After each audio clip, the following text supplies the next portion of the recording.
C'est un oiseau? C'est un avion? Non, c'est juste un nanar.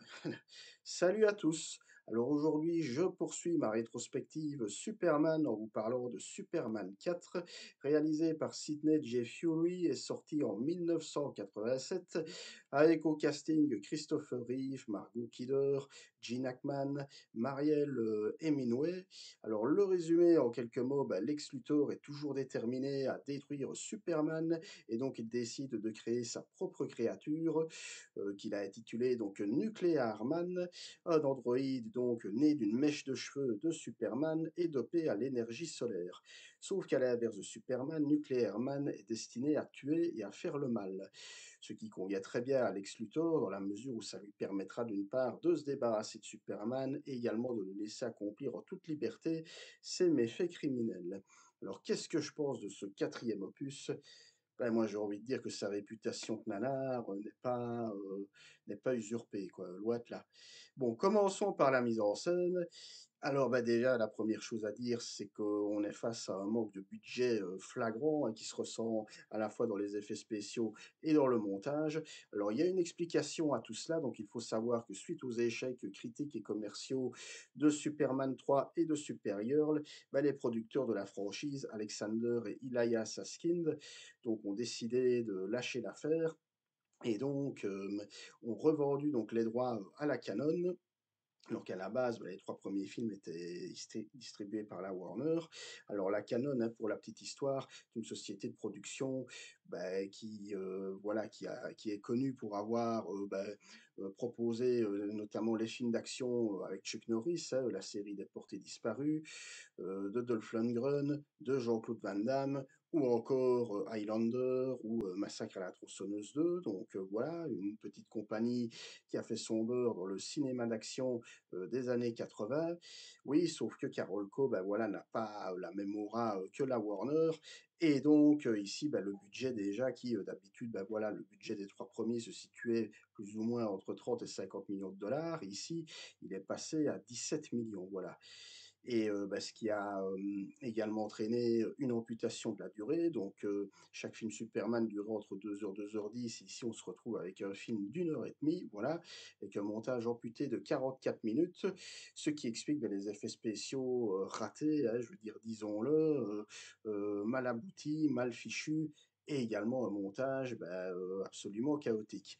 Alors, je vais commencer par évoquer les effets spéciaux, déjà à travers les pouvoirs de ce fameux Nuclear Man, hein, le double maléfique de Superman, qui est d'ailleurs doublé en VO par Gene Hackman. Et en fait, on a l'impression de voir une sorte, d'empereur Palpatine du pauvre, hein. Je veux dire qui est là en train de lancer des éclairs, de force et on sent que les éclairs en question, prêtent à sourire quoi, je veux dire, hein. C'est avec en plus, la voix, «I destroy Superman», enfin voilà qui revient en boucle, donc vraiment, sommet du kitsch.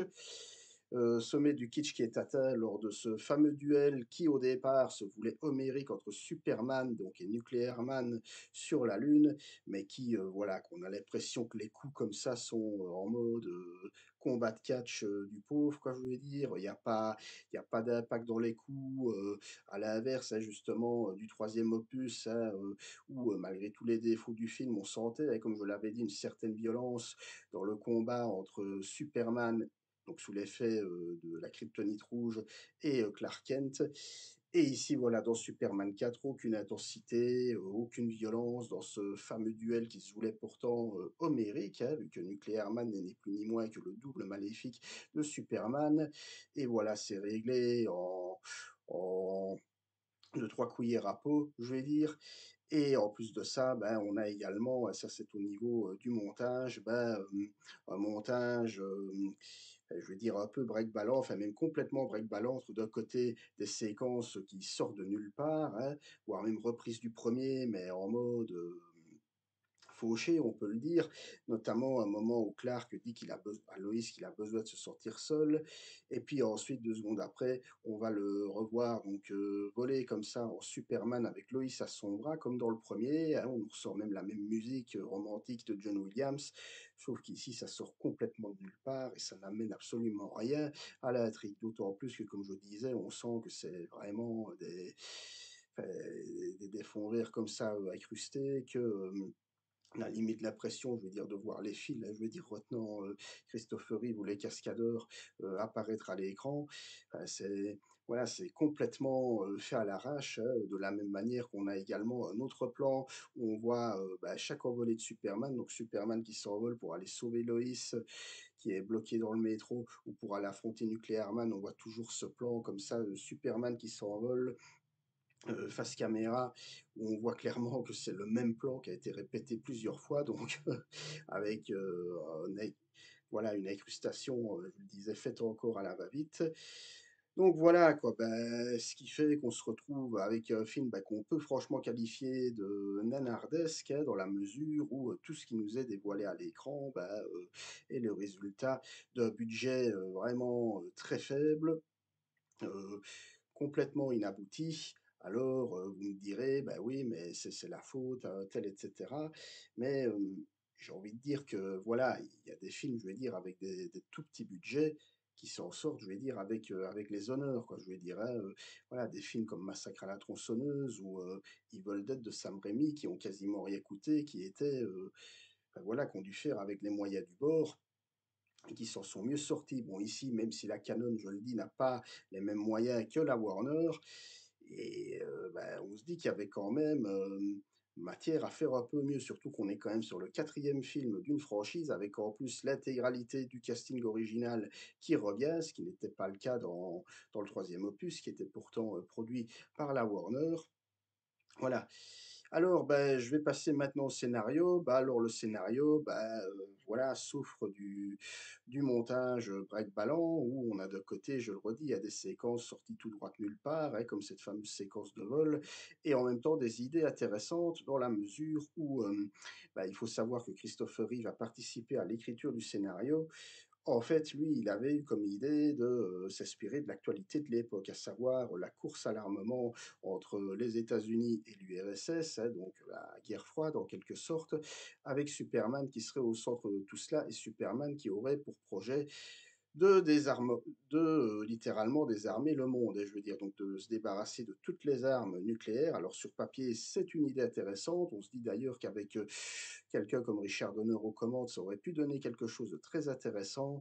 Sauf encore une fois, c'est monté à la truelle.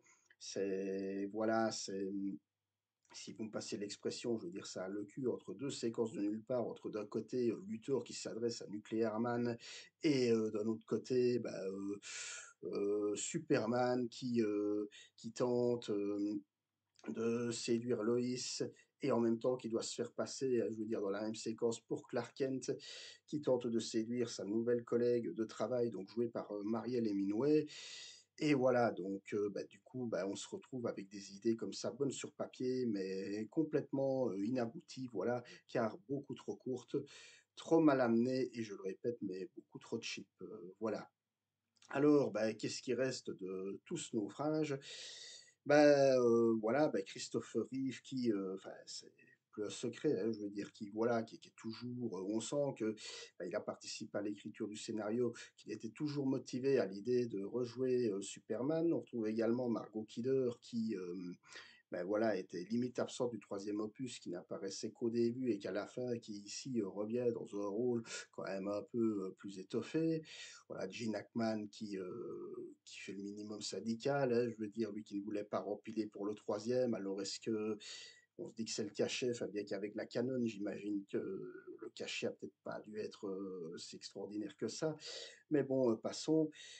Donc voilà quoi, donc Superman 4 qui pour moi, est encore, je vais dire, plus désastreux, je vais le dire comme ça, que le troisième opus. Alors le troisième opus et qui pour moi, bon même si, comme je l'avais dit, hein, souffrait déjà de petits problèmes de montage, notamment le fait que le troisième opus, on se retrouvait avec des séquences comme ça, d'humour à la Tex Avery et Laurel et Hardy qui sortaient de nulle part, qui alternaient avec des séquences plus sombres, avec Clark Kent confronté à sa part d'ombre sous l'effet de la kryptonite rouge.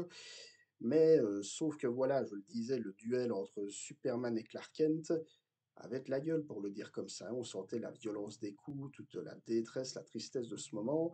Donc on sent que Richard Lester avait quand même avait quand même, enfin, je veux dire, de l'idée derrière ces séquences, quoi. Il voulait quand même les rendre, tangibles à l'écran et ça se ressentait. Mais ici, voilà, dans ce quatrième volet, rien n'est tangible, tout est bâclé, tout est vraiment fait, à la truelle, à la va-vite et dès lors, bah, on ne peut rien en tirer de conséquent, quoi. Donc voilà. Mais voilà, c'en est tout pour, mon retour sur Superman 4. Vous l'aurez compris, un film que, ben, voilà, que je n'ai pas apprécié et que du coup, je ne peux pas me permettre de recommander. Je le disais, hein, il a une grosse réputation de nanar derrière lui. Bon, je veux dire, il est même surnommé par certains comme un peu le Batman et Robin, de Superman. J'ai envie de dire, c'est pas étonnant, voilà. Mais il faut se dire que, bah, voilà, il aura fallu quand même attendre 20 ans quasiment pour avoir un nouveau film Superman sur les écrans et bah, j'ai envie de dire quand on voit ce film, pas besoin de se poser la question, voilà.